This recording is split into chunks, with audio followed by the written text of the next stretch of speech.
우리 부활의 주님께 감사와 찬양, 영광 올려드립니다. 오늘 우리 새벽에 오덕교 목사님 말씀을 하셨는데, 우리 기독교의 부활 신앙이라고 하는 것은 아주 기본이고 기초고 어쩌면 신앙의 꽃이다, 이제 그런 생각을 갖습니다. 부활주의를 앞에 놓고 여러분 또 한 끼 금식하느라고 수고 많이 하셨고요. 또 연속 기도회 시간 놓치지 않으려고 애쓰셨고, 밤중이라도 새벽이라도 그 시간 잘 지켜주셔서 기도회도 잘 마치게 됐습니다. 이 부활의 아침을 맞이하니까 얼마나 기분이 좋은지요. 성질 급한 꽃은 벌써 다 떨어졌고, 이제 조금 여유가 있는 꽃들이 이렇게 지금 아름답게 피우고 있죠. 나무들 가지들마다 아주 파릇파릇 새싹을 막 돋게 되는데 아주 기분이 상쾌하고 아주 좋아요. 오늘 찬양대도 지금보다는 제일 많이 동원돼서 찬양을 하셨다 생각이 들고, 지금까지 찬양보다는 제일 잘하셨는 것 같아요. 아주 은혜로운 찬양 고맙습니다. 그리고 또 올겐이요, 이게 또 아주 수준이 다른 올겐 소리를 듣게 되죠. 얼마 전에 바꾸셨다는데, 차량으로 말하면 배기량이 달라져. 아주 웅장하고 힘이 있어 보이는 그런 올겐 소리를 듣게 돼서 너무나 감격하고요.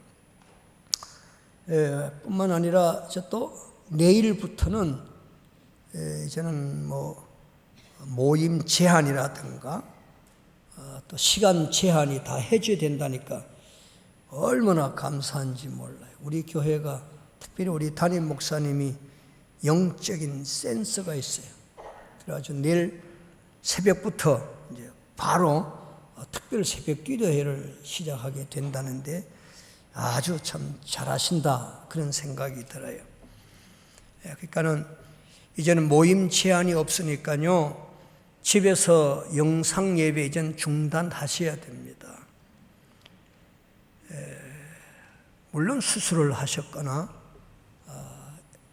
일어나지 못할 만큼 몸이 안 좋으시는 분들은 불가피하게 어쩔 수 없어서 영상 예배를 드려야 되지만은, 그렇지 않고는 이제는 다 현장 예배로 나오셔야 됩니다.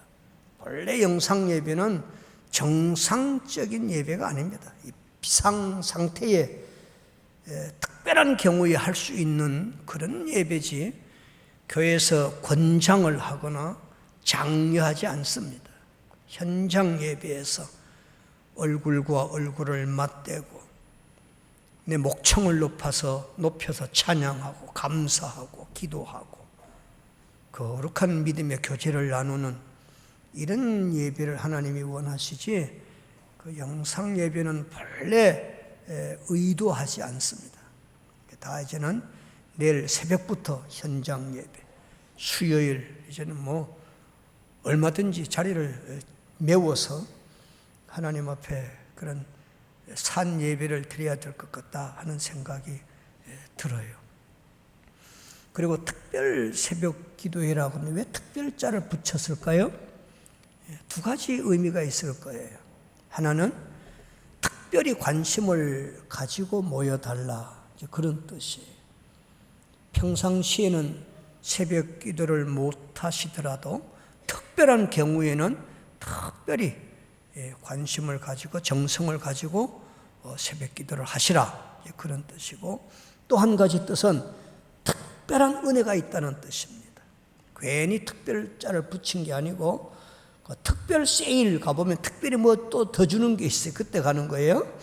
특별 새벽 기도회, 그러면 하나님이 우리에게 특별한 은혜를 준비하셨다, 그런 믿음을 가지고 기도회에 참여하시기를 바라요. 그리고 토요일 날은 또 온 가족들, 특별히 자녀들과 함께 새벽 기도를 하게 되는데, 우리 아이들한테 뭐 말로 교육하는 것도 나쁘지는 않지만은 그거보다가 훨씬 수십 배 영적인 영향력을 끼칠 수 있는 것은 현장에서 예배와 기도를 보여주는 거예요. 이렇게 예배하고 이렇게 기도하는 것. 너희 엄마, 아빠, 할아버지, 할머니가 이렇게 수십 년 새벽 기도를 하면서 너희들을 위하여 기도해 왔단다 하는 내용을 구체적으로 경험시키면 그들은 평생 어릴 적에 부모님들과 함께 새벽 기도하고 예배 드렸던 추억을 잊지 못할 것입니다. 그들이 좋은 선한 영향력을 통해서 믿음의 귀한 후대들로 복되게 자라나서 우리의 가문에 큰 기쁨이 될 줄 믿습니다. 제가 작년 연말부터 우리 담임 목사님으로부터 두 가지 요구를 받았습니다. 하나는 식사를 자꾸 대접을 하겠다는 거예요. 그래서 연말에 바쁘실 텐데 나 아니라도 교회 일이 얼마나 많고 힘드실 텐데 뭘 그렇게 식사를 대접하시려고 그러냐? 그래가지고 코로나도 아직 흑성을 부리고 있는데 안 해도 괜찮겠다고 자꾸 사양을 했어요. 그랬더니만 연초에 와서는 또 식사를 대접을 하시겠다. 꼭 대접을 해야 되니까 좀 시간을 내달라는 거예요. 그래서 너무 사양하기가 그래서 조건을 달았어요. 그렇다면 식당을 우리로 하여금 정하게 해 주셨으면 좋겠다고. 그랬더니만 아이고 목사님 좋아하신 식당 얼마든지 정하시면 그대로 거기서 대접을 하겠다는 거예요. 그래서 약속을 해놓고 이제 우리 한 사람한테 서로 짰어요. 이제 여보 우리 담임 목사님 부부가 우리를 꼭 식사를 대접을 하겠다고 그러니 이번 기회에 우리 두경식당에서 식사를 준비하자. 두경식당 안 가보셨죠? 소문난 식당입니다. 그래서 우리 한 사람이 그러자는 거예요. 우리가 평생에 담임 목사로서 가정들을 신방은 했지만은 우리 담임 목사님 신방을 받아본 일이 없는데 평생에 처음이고 마지막일지도 모른다. 우리 담임 목사님에게 신방을 받자. 그래가지고 이제 시간을 딱 정하고 지하실, 저희 집 지하실로 약속을 했어요. 11시쯤 두 분이 오셨어요. 그래서 맞이하면서 식당 가기 전에 우리 집에 잠깐 들렸다 가자고 그랬더니만은 무슨 영문인지 모르지만 따라 올라오셔. 그래서 유인을 해서 이제 방에 딱 이제 앉게 하시고 우리 한 사람하고 짰잖아요. 여보, 내가 감사 헌금은 내가 챙길 거고 담임 목사님 도서비는 당신이 챙겨라. 우리 한 사람 아직 그 입원하기 수술 받기 전이니까 은혜를 받고 또 기도를 받고 어쨌든 좀 복을 받자. 그래서 이제 짰단 말이에요. 그래서 담임 목사님 부부가 들어오실 때 책상에다가 평생 여러분들이 저 신방 갈 때 그렇게 해 주셨잖아요. 저도 그걸 보고 배웠으니까 이제 봉투 2개를 딱 갖다 놓고 우리 한 사람하고 둘이 이렇게 앉아서 은혜를 사모하는데 제가 큰 무례한 일을 했죠. 그 담임 목사님이 신방을 이렇게 오시면요 미리 늘 찬송가도 준비를 해요. 무슨 찬송을 이 가정에 와서 불러야 되겠다. 이 가정에는 무슨 말씀을 드려야 되겠다라는 것을 신방하는 목사는 다 준비를 해가지고 가요. 근데 이번에 담임 목사님은 전혀 그런 준비 없이 그냥 오셔가지고 앉혀놓고는 우리 집에 있는 성경 찬송을 드렸어요. 저도요, 내 성경 안 가져가면 성경 못 찾아요. 이 가정에 무슨 말씀을 드려야 좋을는지를 못 찾아요. 그래서 내가 좀 무리한 짓을 한 거예요. 그래서 우리가 집에 있는 성경 찬송을 드리고 신방을 받았는데 저도 마음이 조마조마했어요. 이분이 성경 못 찾고 당황하면 어떨까.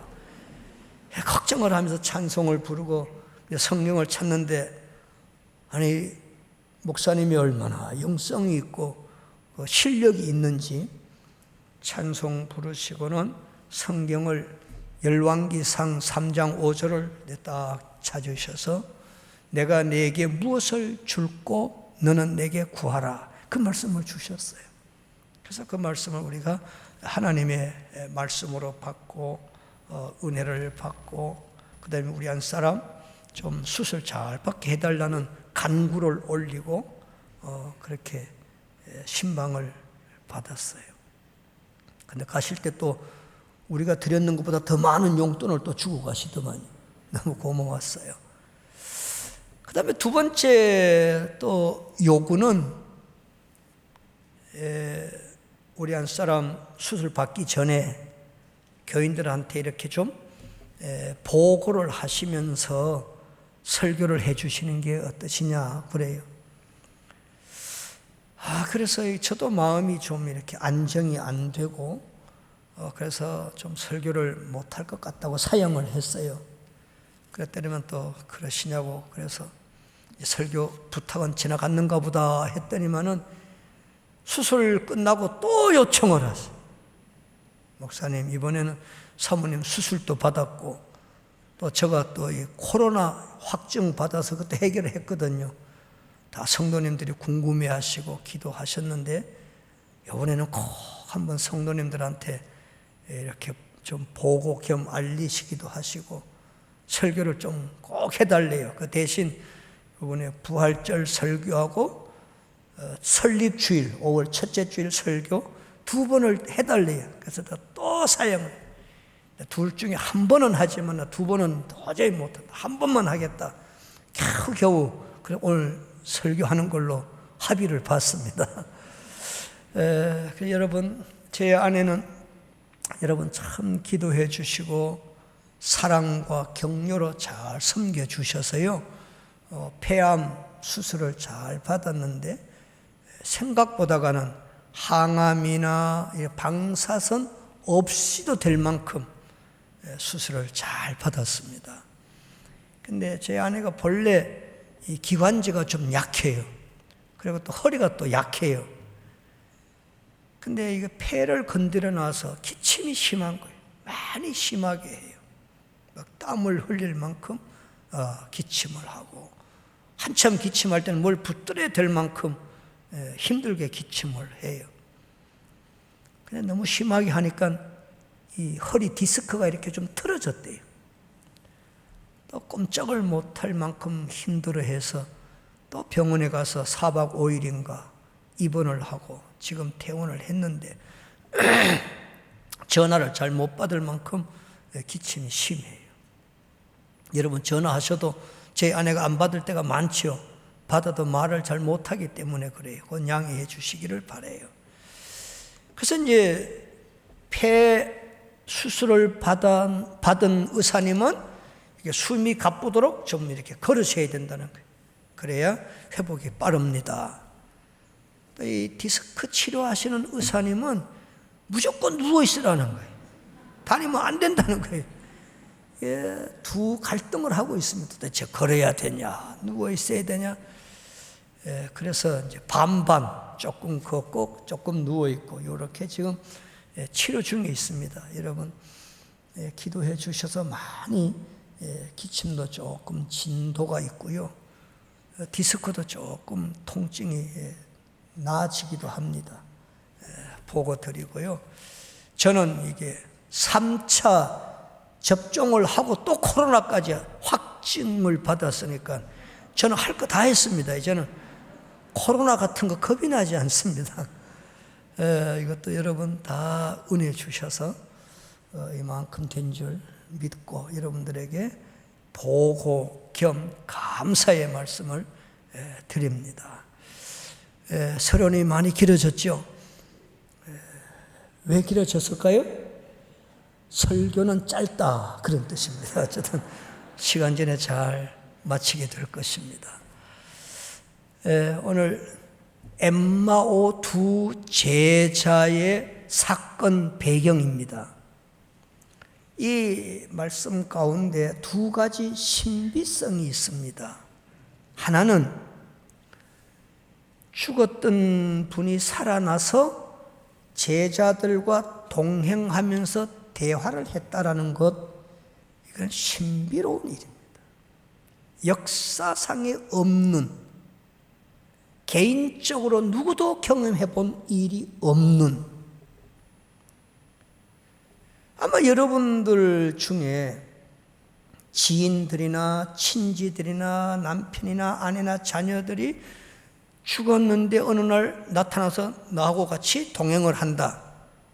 아마 기절할 것입니다. 왜? 그런 일이 없었거든요. 없는 일이거든요.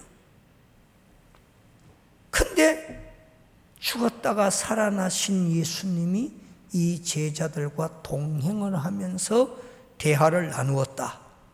신비로운 일입니다. 이렇게 신비로울 수가 있을까 싶을 만큼. 또 한 가지 신비로운 것은요, 이 예수님을 제자들이 몰라봤다는 것입니다. 그러니까 이 부활체라고 하는 것은요, 우리의 이해를 초월하는, 이거는 놀라울 만큼 신비롭습니다. 부활의 몸을 입으면 숨길 수도 있고 드러낼 수도 있는, 이게 우리의 경험이나 우리의 상식, 우리의 지식 가지고 가늠이 될까요? 부활의 몸은 내가 숨길 수도 있고 나타낼 수도 있다는 것. 그리고 부활의 몸을 입으면 시 공간을 초월한다는 거예요. 아무리 문을 꽉꽉 닫아도 이렇게 썩 들어올 수 있고, 아무리 벽을 두텁게 쌓아도 슉 나갈 수 있는, 뭐 걷거나 뛰거나 차를 안 타도 휙 이렇게 움직일 수 있는 것. 그리고 부활체를 입으면 아무리 죽으려고 애를 써도 못 죽는다는 것, 안 죽는다는 것. 이것이 부활의 몸이고 이것이 부활체입니다. 근데 이 예수님을 이 제자들이 전혀 의식을 못해요. 못 알아봐요. 신비롭지 않습니까? 그런데 이 신비로운 사건 중에서 우리에게 주시는 메시지가 있습니다. 그게 뭔 거니? 첫 번째는요, 부활신앙은 나에게서 출발하지 않는다. 그런 내용입니다. 이게 영적인 하나님, 어떤 과학적인 증명으로도 할 수 없는 그 천국의 존재, 그리고 이 부활하는 이 부활의 사건, 이것은요, 우리의 경험, 우리의 상식, 우리의 지식, 아무리 결단을 하고 다짐을 하고 노력을 한다고 해도 우리 힘으로 이게 믿어지는 게 아닙니다. 믿고 싶다고 막 금식을 하고 뭐 돌을 닦고 막 공을 들이고 금식을 하면서도 믿고 싶다고 몸부림친다고 믿어지는 게 아니란 말이지. 지금 이 제자들이요, 22절부터 24절의 내용을 보면 어떤 내용으로 설명을 하는 거니? 제자라 그러면 예수님을 못 본 사람을 제자라고 하지 않습니다. 육안으로 예수님을 봐야 돼요. 그리고 예수님의 육성을 들은 사람들이 제자지, 안 들은 사람을 제자라고 하지 않아요. 근데 엠마오로 가는 이 두 제자는요, 예수님을 보았어요. 예수님의 육성을 들었어요. 그리고 예수님 십자가에서 피 흘려 죽으시는 현장을 보았어요. 십자가 사건이 있은 다음에 바로 엠마오로 간 게 아닙니다. 예루살렘에서 며칠 더 머물렀어요. 그 며칠이 언제까지냐? 죽었다가 살아났다는 소문을 들을 때까지. 근데 이 사람들은요, 예수님이 죽었다가 살았다는 그 내용을 여인들로부터 들어요. 그 여인들이 또 제자들에게 전해요. 제자들이 또 예수님이 살았다는 말을 또 전했어요. 그러니까 여인들이 전하는 소리도 들었고 제자들이 전하는 예수님의 부활의 소식도 다 들었어요. 근데 결론은 뭐냐? 황당하다는 거예요. 이럴 수 없다는 거예요. 믿을 수 없다는 거예요. 어떻게 죽은 사람이 살아나냐 이거예요. 이거는 평생에 경험 못한 일인데 자꾸 헛소문 같은 뜬 소문을 퍼뜨리니까 이 제자들이 야, 세상에 이렇게 황당할 수가 있는가.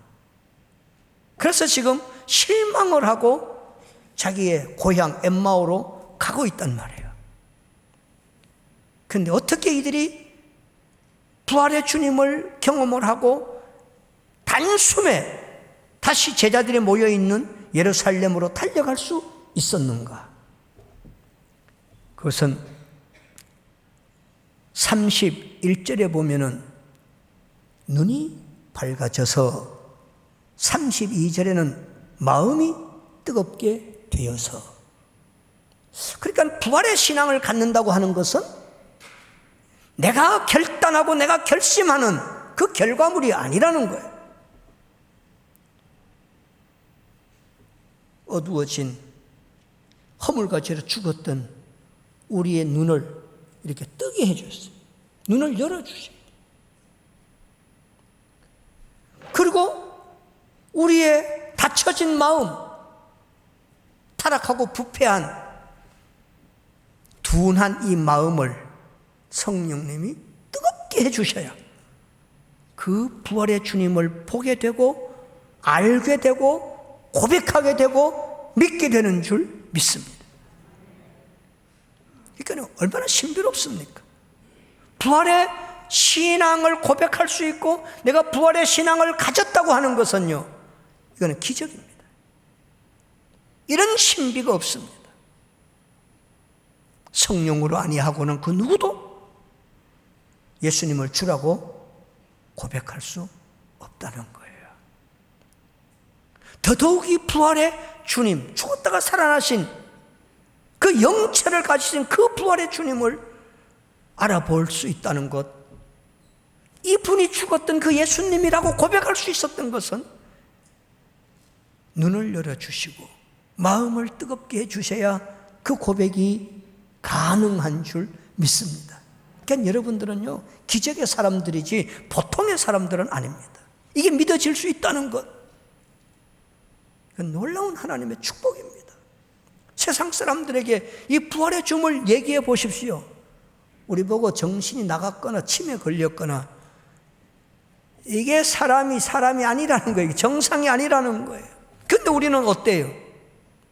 부활의 주님 이렇게 감격스럽고 전혀 의심이 생기지 않고, 주님은 하나님이시라 죽은 자 가운데 살아나셨고 그분은 나의 부활의 첫 열매가 되셔서 나도 부활될 거에 대한 확신을 갖게 되고 부활의 생명과 부활의 능력으로 내 육체 가운데 부음바 되면 나도 찬란한 부활의 몸을 입고 시공간을 초월한 영원히 죽지 않는 영원한 하나님의 나라에서 일찍이 허다한 믿음의 증인들과 영원토록 교제할 수 있는 이런 복을 누릴 수 있다는 것, 이건 내 힘으로 된 것이 아니고 성령님께서 우리의 눈을 열어주시고 우리의 마음을 뜨겁게 해주시는 줄 믿습니다. 저는 죽음 이후에 되어질 일 중에 이 땅에서 할 수 없는 대화의 주제가 하나 있다고 생각을 했어요.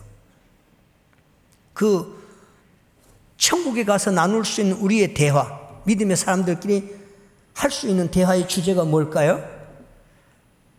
아주 신비로운 거예요. 질문할 때 어떻게 죽었어? 이 질문. 살아있는 동안에 이런 질문 못하지. 우리는 살아있기 때문에.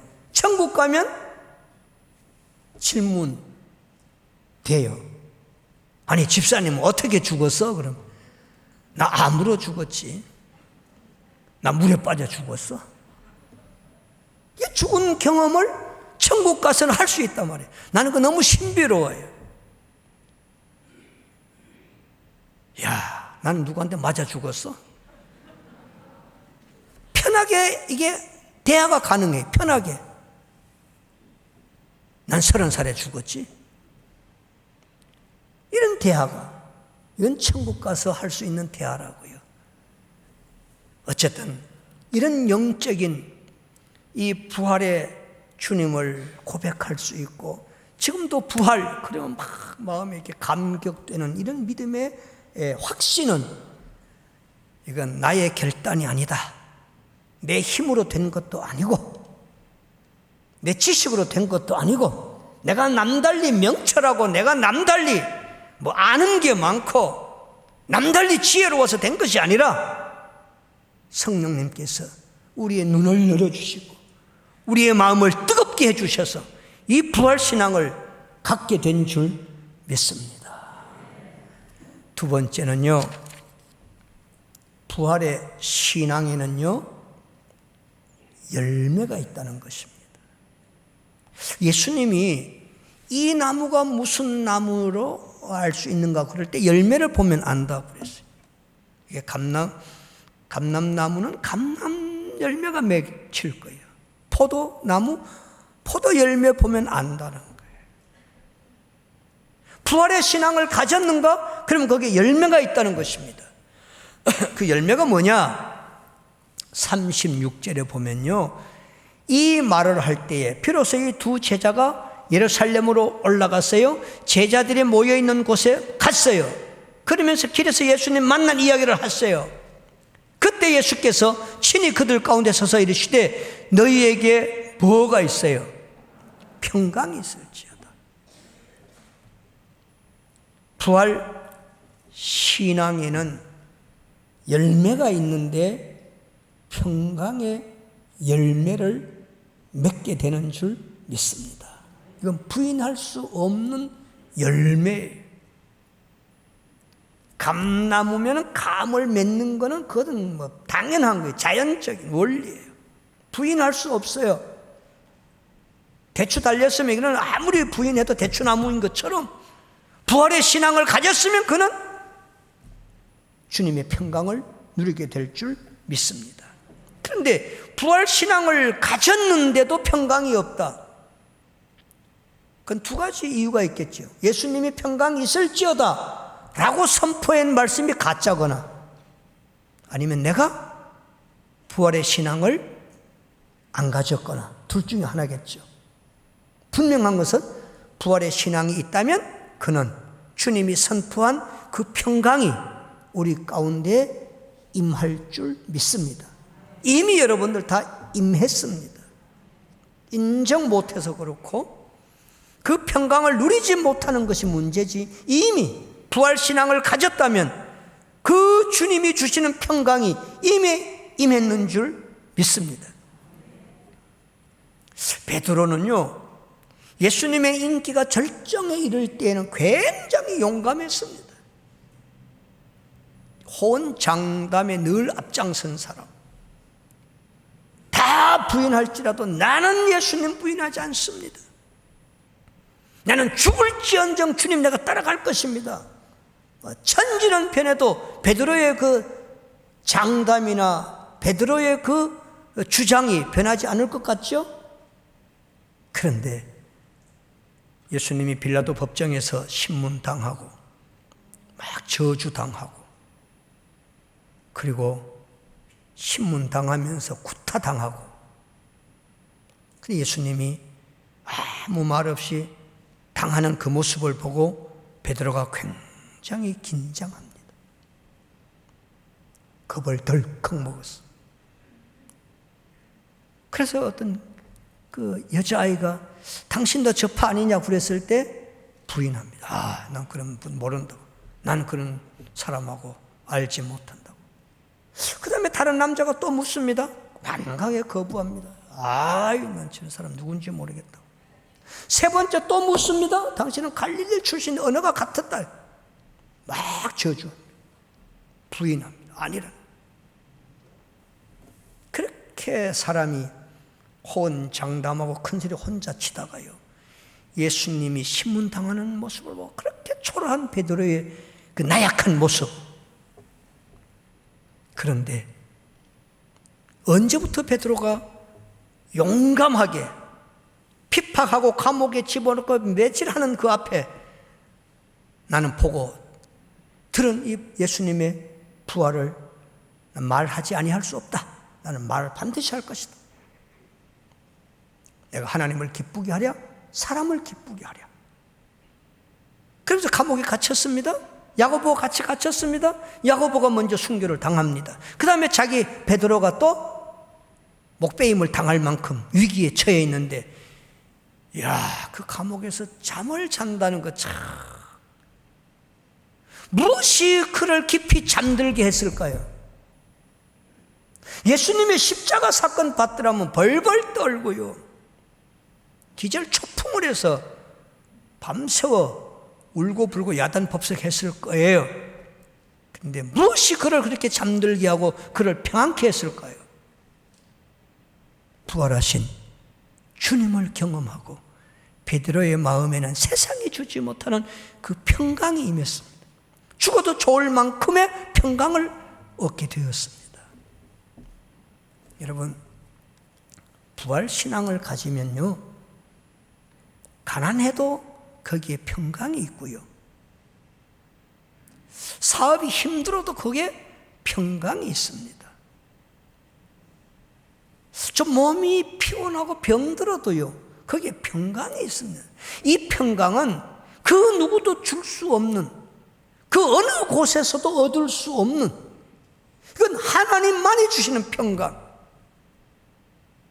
너에게 평강이 있을지어다 선포하신 그 주님의 평강, 나이가 들어도 평강,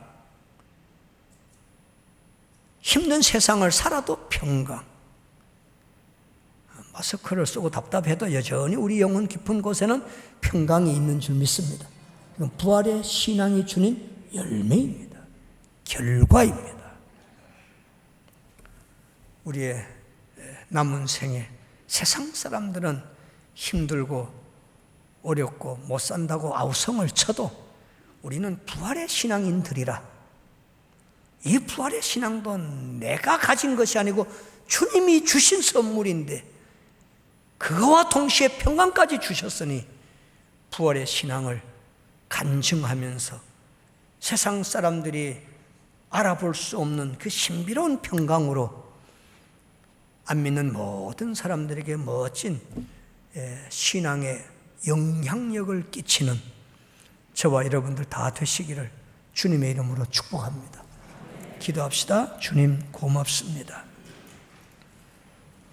우리의 눈을 밝히 열어주시고 둔해진 닫혀있는 우리의 마음을 뜨겁게 달구어 주셔서 기어코 부활의 주님을 확인하고 부활의 주님을 경험하고 부활의 주님을 고백하고 부활의 주님을 믿는 흔들림 없는 견고한 믿음 주셔서 감사합니다. 이 부활 신앙에서 주는 세상에 주지 못하는 평강으로 충만하게 채워주셔서 흔들리고 변화무쌍한 이 시대 가운데 세상 사람들이 부러워할 만큼 평강의 삶으로 살아가게 해 주옵소서. 감사하고 축복하오며 예수님 이름으로 기도하옵나이다. 아멘.